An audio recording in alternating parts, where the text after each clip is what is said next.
다시 한번 외교안보 국제부에 곽정화 기자를 연결해서 추가적인 내용 파악을 해보겠습니다.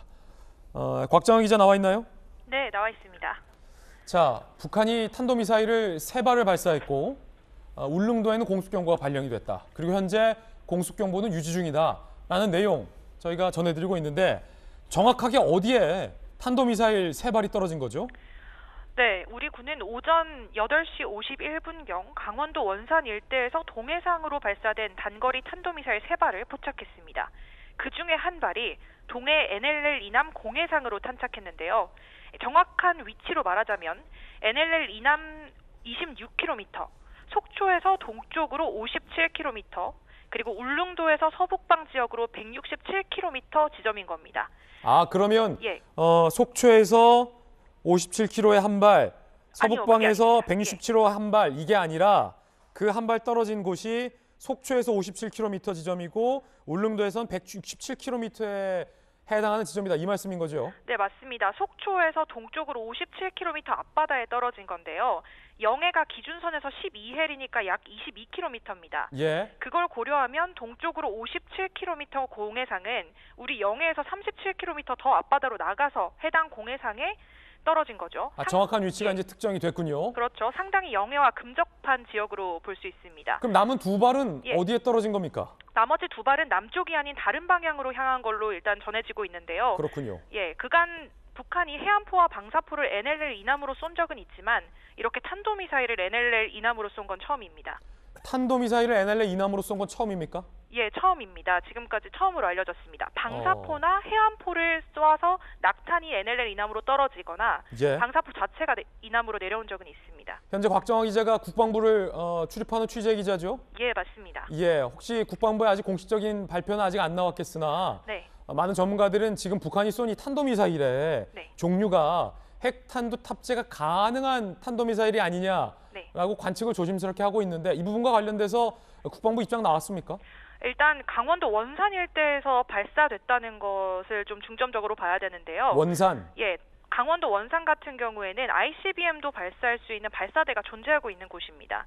현재 재원상으로는 단거리 탄도미사일로 보이는데 이게 뭐 고각으로 쏜 건지 아니면은 쏘다가 낙탄이 된 건지 정확한 재원 분석 같은 경우에는 잠시 뒤에 군 관계자가 해당 성명을 발표할 걸로 보이는데요. 그때, 국방부가 브리핑합니까? 공식 브리핑합니까? 그럴 것으로 보이는데 잠시 뒤에 나올 것 같습니다. 예. 자, 공습경보 정확히 언제 울린 겁니까? 탄도미사일 발사 4분 후인 8시 55분에 울릉군 지역에 공습 경보가 발령이 됐습니다. 울릉국 지역 주민들에게 가까운 지하 대피시설로 대피하라는 공습 경보가 내려졌는데요. 애초 북한이 탄도미사일을 발사한 방향이 울릉도 쪽입니다. 따라서 탄도탄 경보 레이더 그리고 그 연계된 민방위 관련 기관에서 공습 경보가 자동으로 발신이 됐습니다. 그 자동으로 발신되는 시스템이다라는 말씀이시군요. 네. 왜냐하면 NLL 이남으로 넘어왔고 우리 영해에서 비교적 가까운 곳 안으로 진입을 했기 때문에 자동적으로 울릉도 쪽에 공수경보가 발령될 수밖에 없다 이 말씀이시죠? 이 영해에서 안쪽으로 들어온 것은 아니고 영해에서 오른쪽으로 37km 부분, 그러니까 공해상에 탄착이 되긴 했지만 우리 군 같은 경우에는 탄도미사일이 발사될 당시 어느 쪽으로 발사가 되는지도 모두 다 탐지할 수 있는 시스템을 가지고 있습니다. 발사 당시에? 예, 발사 당시에 발사 방향이 울릉도 방향이었기 때문에 이 탄도탄 경보 레이더 그리고 사이렌 같은 경우에서 민방위 관련 기관에서 사이렌이 울리고 대피하라는 공습 경보가 내려진 겁니다. 곽정화 기자. 네. 현재 우리가 연합훈련 중으로 저는 알고 있는데 맞습니까? 네, 맞습니다. 한반도 상공에서 현재 훈련이 진행 중입니다. 연합이 하면 한미 간의 공중훈련 중이다라는 말씀이시죠? 그렇죠. 한미는 지난달 31일부터 이달 4일까지 F-35B 등 전투기 240여 대를 동원했습니다. 연합 공중훈련인 비질런트 스톰을 진행을 하고 있는데요. 예. 이 때문에 북한이 이를 빌미로 도발했을 가능성이 있습니다. 이 비질런트 스톰 같은 경우에는 240대라고 하면은 어느 정도 되는지 딱 감이 안 오실 텐데 현재 한반도 상공에 전개되는 전투기가 한국 측의 경우 F-35A, F-15K, KF-16, KC-330 등 140여 대가 참여를 하고요. 미국 측은 F-35B, U-2, KC-135 등 100여 대를 포함해서 총 240여 대가 참여를 합니다. 또 이렇게 한국이 미국과 함께 대규모 연합 공중훈련을 시행한 건 2017년 12월 이후 처음입니다. 2018년에는 한국 공군 단독 훈련을 했었고 2019년에는 문재인 정부 당시 훈련 자체가 시행되지 않았습니다. 그렇기 때문에 이렇게 대규모 연합 군중 훈련은 정말 최근에 일어난 그 상황입니다. 그렇군요. 북한이 상당히 좀 위협을 느낄 만한 대규모 군사훈련이다. 이걸 빌미로 지금 도발하고 있다라는 분석이고요. 오늘 아침 북한이 도발하겠다고 사실 성명을 냈어요. 박정천 이름으로 성명이 나왔는데 소속은 노동당 중앙군사위원회 부위원장. 서열 몇 위입니까?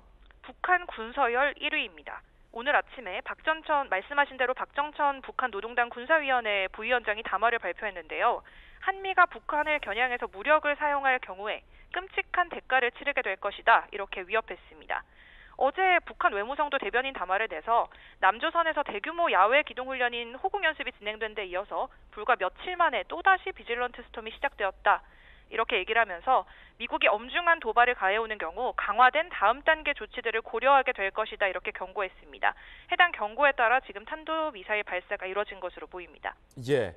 자, 우리 군은 북한의 이런 위협 도발에도 불구하고 예정된 진행 중인 한미연합훈련을 계속해서 당연히 진행하겠지요?